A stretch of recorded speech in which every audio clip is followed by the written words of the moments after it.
Hello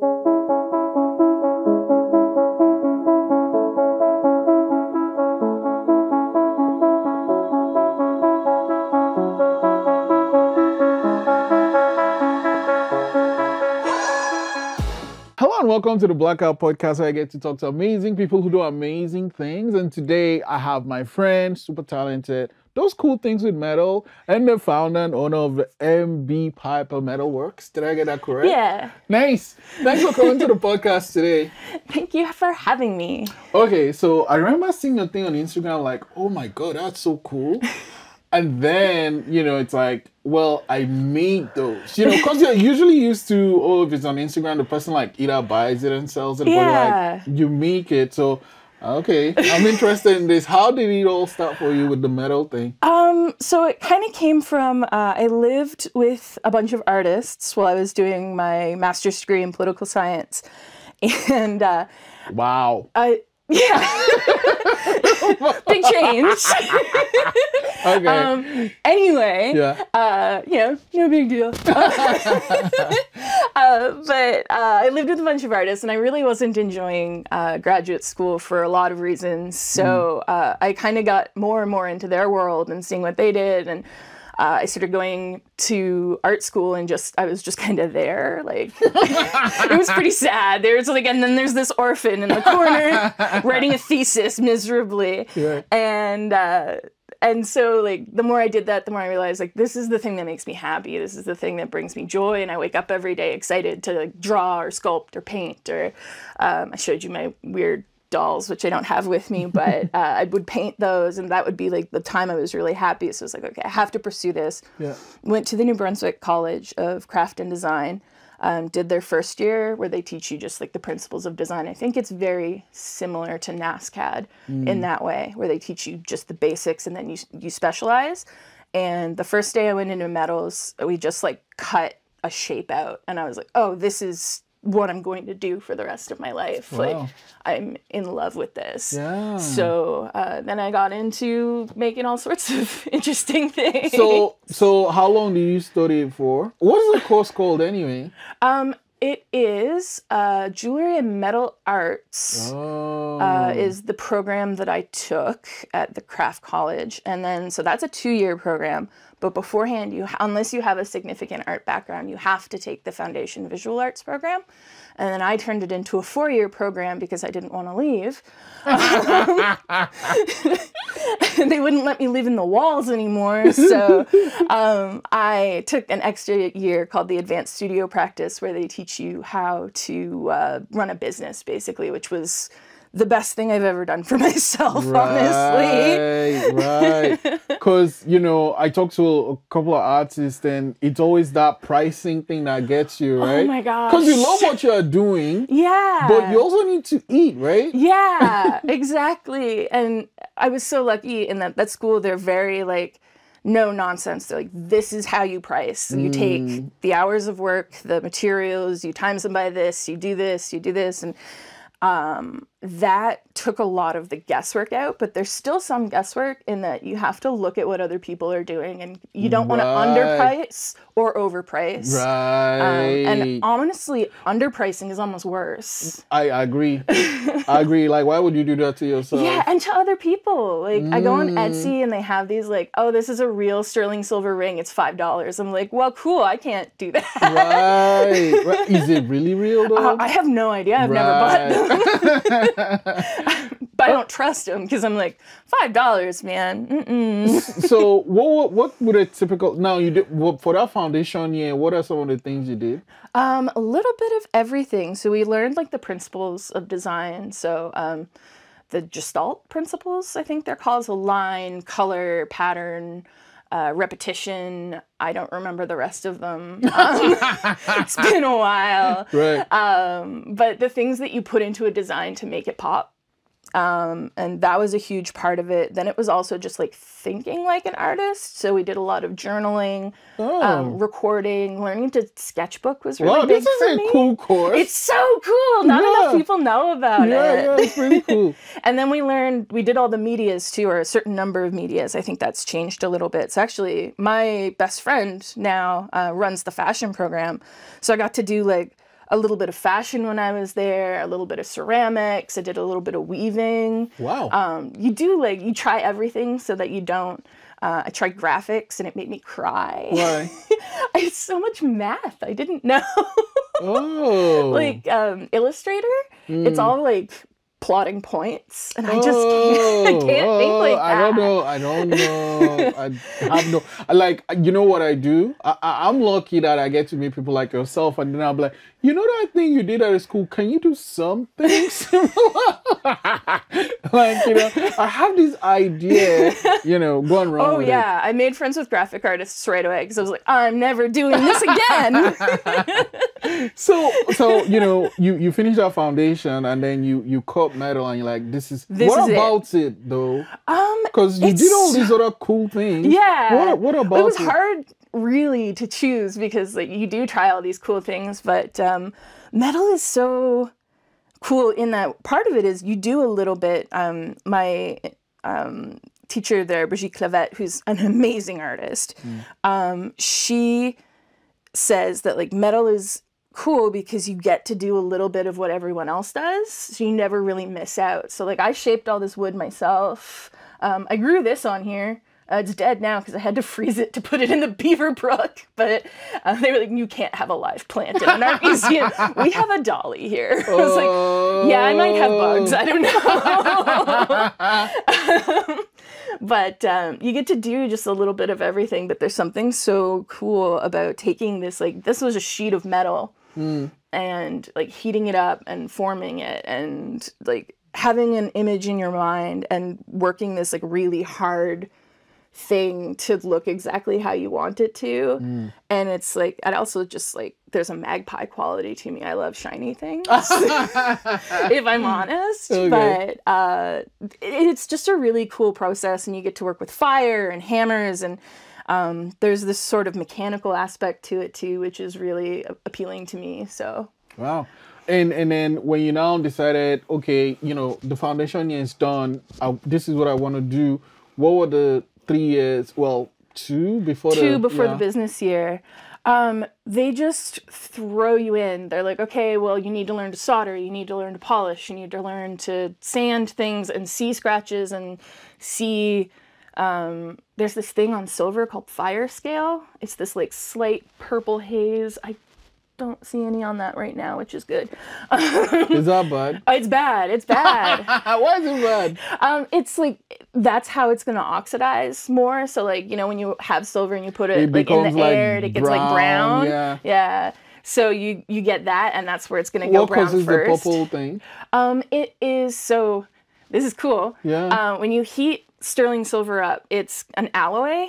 So the fine silver rises to the top. So you get this like cool white sheen over the top. But then when you sand it down a little bit or you polish it, the other metals are on the top. So those are going to oxidize differently from the fine silver. So you want to get those out so it's like a smooth surface. Wow. Yeah. That's a lot of work. And chemistry, strangely. Right. Because, you know, this metal is that metal. Okay, you keep saying sanding and polishing. Yeah. Is it not the same thing? No, well, sort of. So for a piece like this, I heat it up. It's dirty, it's gross. And then you sand everything to make it smooth, with 3 different grits of sandpaper. So you go from having this like really rough edge of where the solder joins are to cleaning it up. And then after that, the polishing part is still kind of sanding, but usually you'll use a rotary wheel with like a wax that's impregnated with like, I think some of them are diamond dust, but like different materials, and that'll like burnish it to make it shiny. And then the magpie likes it. Yeah, and then I'm like, woo. Okay, so you know, you do this thing for 2 years. Like, at what point? I mean, it's one thing making thing, then it's like, okay, now I'm turning it into a business. What was the transformation like for you? Or like transition, yeah. It was strange for me, in a way, because you're so used to having people telling you what to make when you're in school. Right. You're never lost for ideas because they're like, make me a teapot, make me a ring, making whatever that does this with these techniques. And now they're like, well, you know the techniques, so go use them and make your own art. And the first little bit is a little strange because you sit down and you're like, I can make anything I want. Anything. Nobody's going to tell me what to do. And that's weird, but then you kind of learn faster. You're like, nobody can tell me what to do, but I'm not going to sell like big pieces all the time. I got to make some like pieces. And then I started doing craft shows, which was really good to like get to know people and see the people that kind of connect with my work, because like I really love the connection that you have when you make jewelry. Like, right, a person's wearing something that you made on their body. I never even think of that. It's such a like right honor to me anytime someone like shows me like, oh, I wore your earrings to my graduation. I'm like, you wore my work to your major event. Like, that's so amazing. You could have worn anything. Right. So it's like, to me, it's such a like nerd out moment. No, I didn't even think of that, but you're right. Okay, wait, you mentioned the craft shows. Do you remember your very first one? What was my first one on my own? Because I did a few in school. We organized a couple like as a group, but then my first one is a Metalsmith. was a group in Halifax called the Mom Market.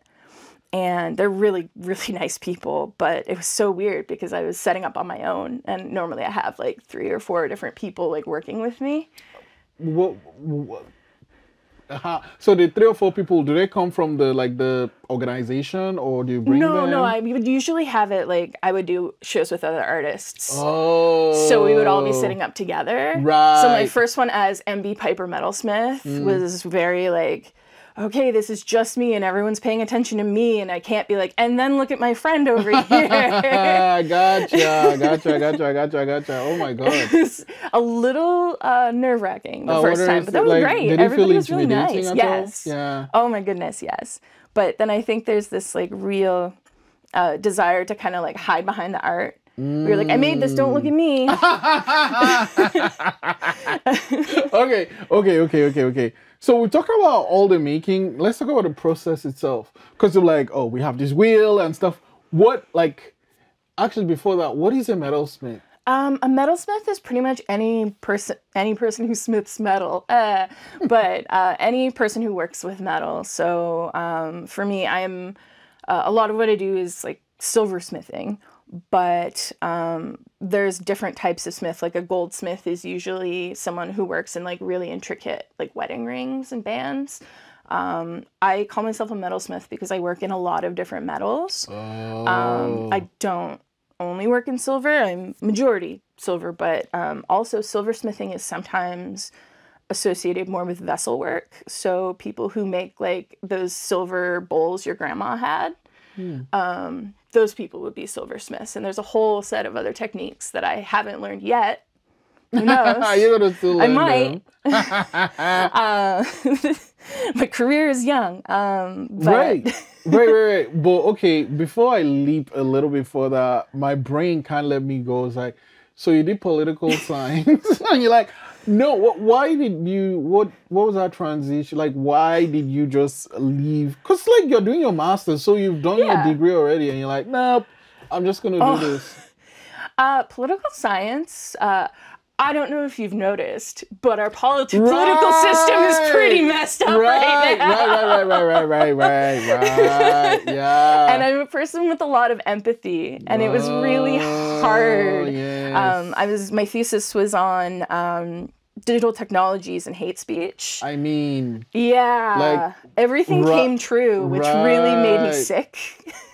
Right. Oh, so this was before 2016. Before 2016. Right. So before Trump was even like announced, I was like, we are gonna get fascists. Why did you decide? Like, what were you noticing that? I play a lot of video games, and the communities there were radicalizing really quickly against sort of this like, oh, this makes me sick. This woke culture makes me so like, oh, those people are so, it's like scary on the internet. People, because they'll, there's something called the internet disassociation effect, where you find a like-minded community, and then anything, you're kind of yelling into an echo chamber and they're yelling back. So you start to think that these things are acceptable. It's okay. And then you bring it into your real life, whether or not you think you are. Right. So for me, like, I'm a big leftist, so I consume a lot of leftist media, and that's just like how I assume people think.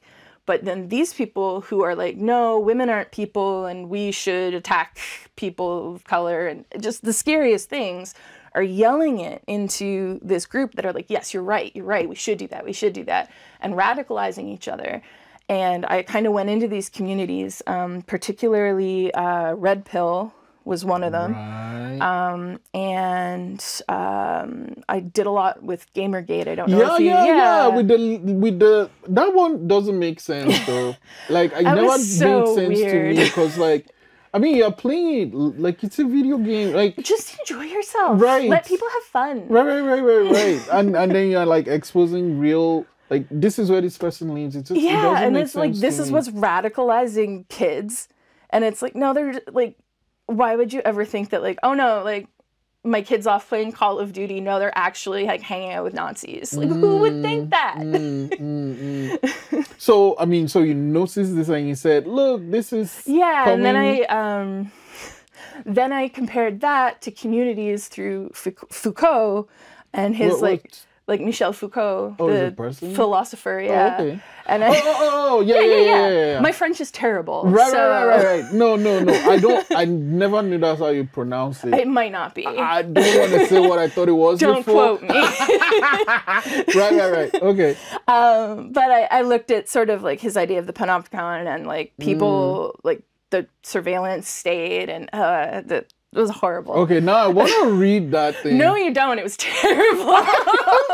Because like you're linking, because it's like, okay, this is, but it's like it was like you predicted this thing. Yeah. I had a lot of people come back out after the 2016 election and be like, you were right. And I was like, I wish I wasn't. Okay, so it's like you saw this thing coming. And it's like, I just can't do this. No way. You found this art. Yeah. And you're better for it. Oh my goodness, yes. And I think like that part of my life, I always joke like, oh, it's a big change. But I think it informs how I look at my art.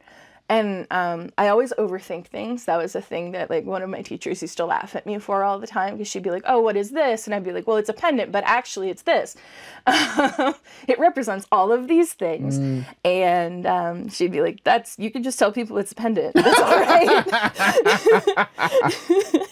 And so that sort of part of my life really informed how I look at art and what I can say with something is like that feels as trivial as jewelry, but it's really not. Someone's wearing something that you made to express themselves, because I think the way that we like dress and the way that we style ourselves kind of like that's people's first impressions of you and how you want to be seen. And for someone to take a object that I made and use that to represent their identity, like that is such a gift. And I think like that's one of the things that political science gave me was like, I think way too hard about that now.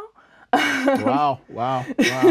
Okay, so let's now dig into the process, because there's a show I love, and I don't know if many people know this show, but it's called Forge in Fire or Forge by Fire. Anyway, I love that show. So the whole point, okay, well, you know the show, but like for people that don't know the show, the whole point is 4 people come into this forge and then they get to make a knife usually, and then these people test it by hitting it, and anyway, it's cool. It's super cool. So I that's not what you do though. Like, you're not working with a fire forge. Well, I have a torch. I have a big torch, and I have a bucket that I use as a forge sometimes. It's very cool. It's got little bricks in it. It's about this big. Wow.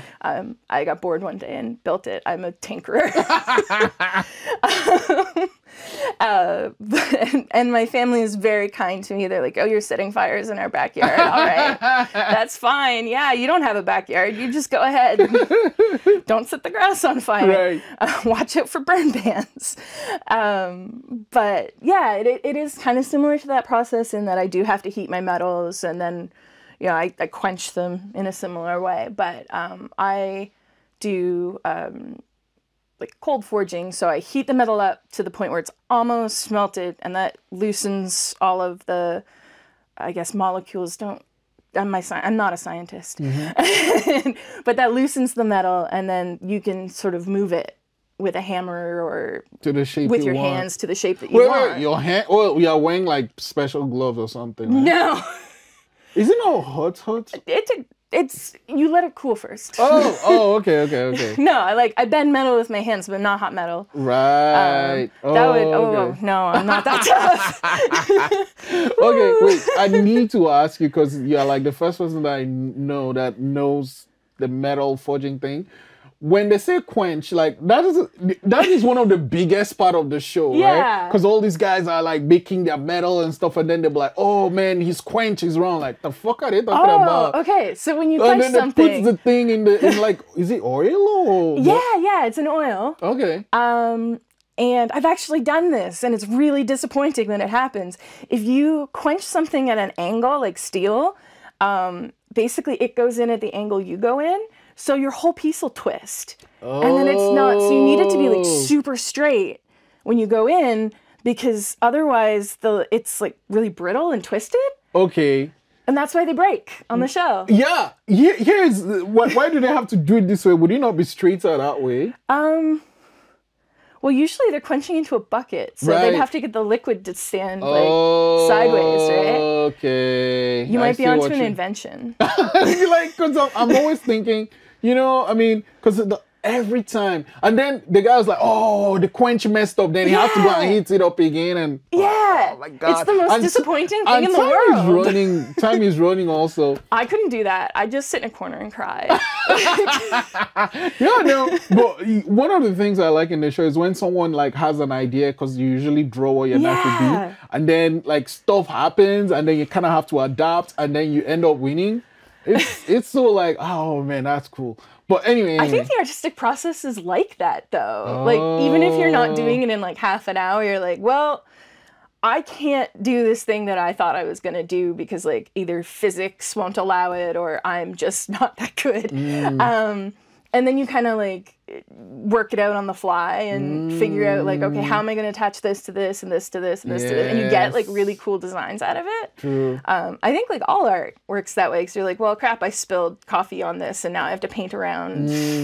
I don't know. I'm sure that there aren't people spilling coffee on canvases, but I'm clumsy and I can wash mine. So okay. So you start doing these things, start doing craft shows. When you look, it's like, okay, this is legit a business, and this is how I'm gonna take care of myself and my people. Yeah, it was scary.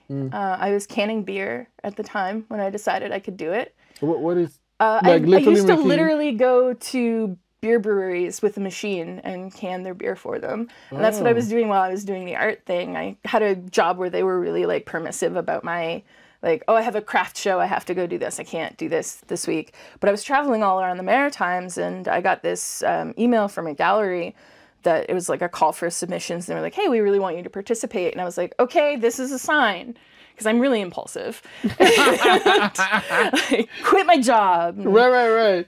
Left. But it worked out, thank goodness. But what was the exhibition? It was the Small Works Gallery in Sussex, New Brunswick. And I don't remember the name of the gallery off the top of my head. Oh no. But it was not like, oh, we want to feature you as like a big part of this. It was like, do you want to just join this little show with like 50 of your closest friends? And I was like, yeah, I'll do it. Bring it on. Quit my job. What did you make? I made a bunch of earrings for that, I think. And I sold like one piece, and it was not like a big like life-changing moment, but it was definitely when I looked at my work and I was like, I could do this. I could like, with hard work, this could be my day job. And I think you probably had to make that jump yourself where you were like, okay, now like this is what I do. Like I'm a filmmaker. Like here we go. It's scary as fuck though. It is so scary. I still lie in bed sometimes and I'm like, what am I doing? Okay, so is it someone comes to the Beth Piper website, checks it out, nbpiper.com. yeah, and then do they do they say, make me this, or do they just buy what's on there? It depends on what they want. So I do custom work, and what I like to do is I sit down with people and I'm like, okay, what is this? Like, is it for a person? What do they like? What kind of person are they? Like, what would you describe their aesthetic as? Because I mean, it's always going to be my aesthetic because I can't do anything else. But I want to kind of get a feeling for who this person is. Especially when it's something as intimate as like a wedding ring or something. Right. That is a lot of trust. And sometimes it doesn't always go well. But you want to like really know the person to a degree. Not to like be creepy, but you know, a little like to have make a sure thought. that what you are making goes with who and they like are. I'm a person who like, if they want something that's not me, I'm gonna be like, that's a really cool idea, but I'm not the artist that would do this the best. And then I'll like refer them to other people I know who are like much different. That is that's actually a lot of wow. Because I'm like, you know what?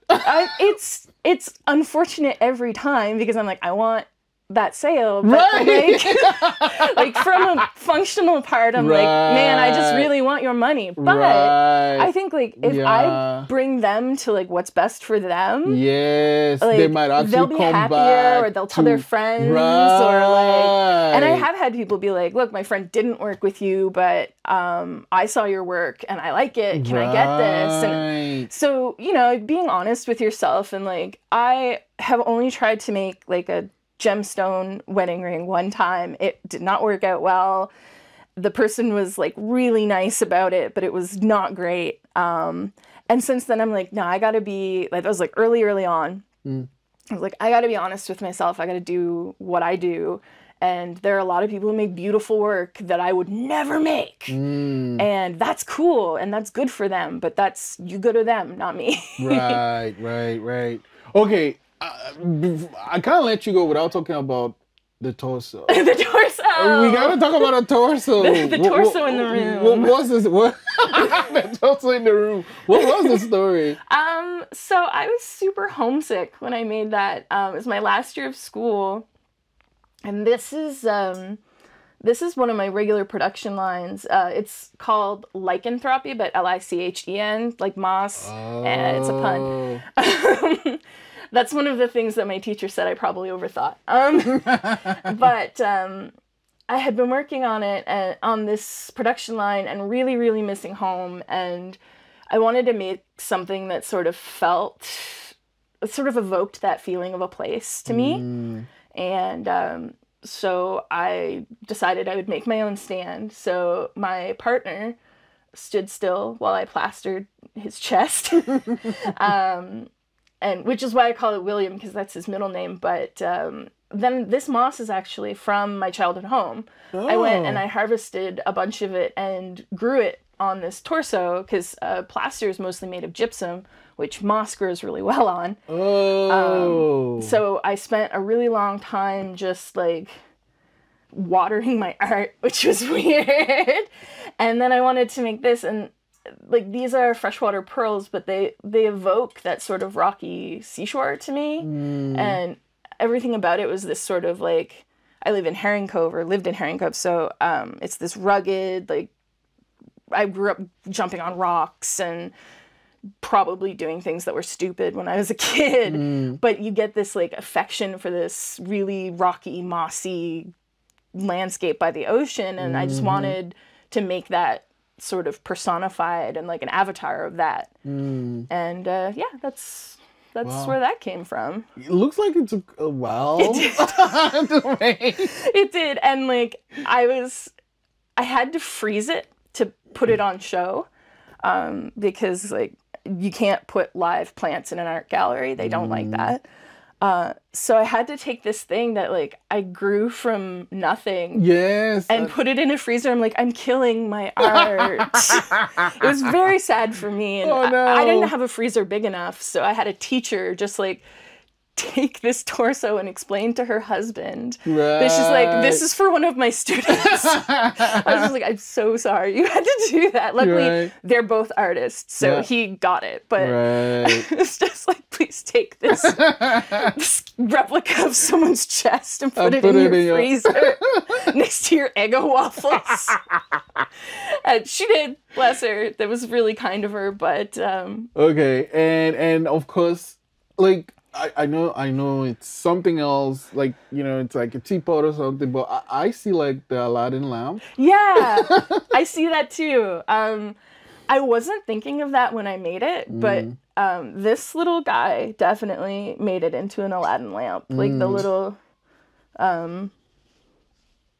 flange, I want to say it's called. I don't remember. Don't know anything. It's been too long. So here's the thing though. The things you make, do they have to be practical or just art? Like can you like boil stuff with you it? couldn't. Well, you could boil water in that, but normally what you would do is you'd use a kettle and you'd put the tea bag in and make like a cup of tea. It's a functional teapot. Right. I've never drank tea out of it before. I always say I'm going to, and I'm just too scared. One day. But it holds water. It's watertight. Like I have tested that and run around watering plants with it, which was really fun. Nice. I think I might have used that to water that. Oh my God. I was like, they come together. You know what? It's always a great time chatting with you. And you have this like layers of the things you do, from the political science to the prediction of Trump and what is happening today. I actually saw a photo today of like some kid in Bridgewater with like a Nazi flag on his bicycle. And it's like, I don't even understand. I don't even understand. Like, anyway, I don't understand. I think you said everything that needs to be said there. Like, I don't understand. Yeah, doesn't make sense. And it was like this feeling of just like watching it happen, but there's nothing you can do. And I was like, I can't do this for the rest of my life. Like, what was the initial plan though when you were studying that? Like, what did you want to work in, like, I guess politics? You want to be activism. Like Right. Yeah, okay. I wanted to work in like digital activism, which is a growing field now, but wasn't really a thing then. Right. But there's a lot of think tanks. I think you've all been crying every day though, just like sad. Yeah, it was so sad. Versus that was now the thing. you're just like, happy. Yeah, and I could still like read about that and try to combat it in my own communities and stuff, but. Like, if I see that stuff happening, like, I play a lot of video games, so if someone says something, I'm just like, dude, that's not cool, and here's why. And it's like, maybe you don't know. And people are, like, weirdly receptive to that sometimes, and sometimes they call me a slur and tell me to leave. But a lot of the time, people will be like, oh, I didn't know that. I haven't seen that before. So, like, sometimes it's good, but anyone who's played a game knows most of the time, people are just like, yeah, whatever. Okay, I'm gonna let you go, but like this is, you know, I keep saying last one, but this is the real last one though. Now you know I'll talk forever. You have Beth Piper doing its thing. What I guess, do you have some plans in the works? Yeah, I haven't done a gallery piece in a really long time, and just in the last couple weeks, I've been like craving that experience again. So I'm working on a couple things to apply for shows right now. One is, I actually shouldn't say anything. I'm not going to say anything about where I'm applying. I don't want to jinx it, but it will be on my website. It will be on my Instagram, but I am doing more large scale pieces, which is where I kind of get into the higher level thoughts of like,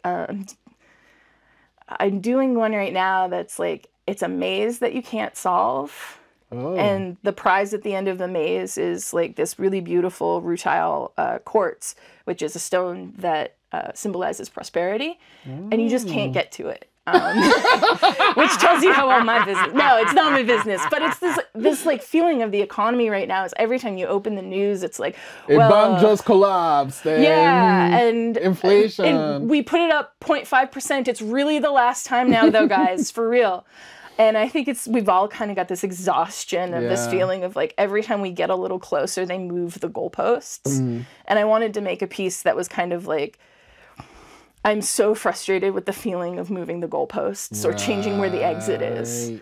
And that's one piece I'm working on. And the stone in it, rutile quartz, is clear quartz with like another stone shot through it. So this one is like this really beautiful, I think it's tourmaline, but really beautiful gold through it. So it looks like gold, but it makes the stone softer. It puts cracks in the foundation. So there's, saying something with that too. Wow. Beth. It's like the most expensive anti-capitalist art I've ever made. It's like, oh, don't do this, but but like, if you can afford it, yes.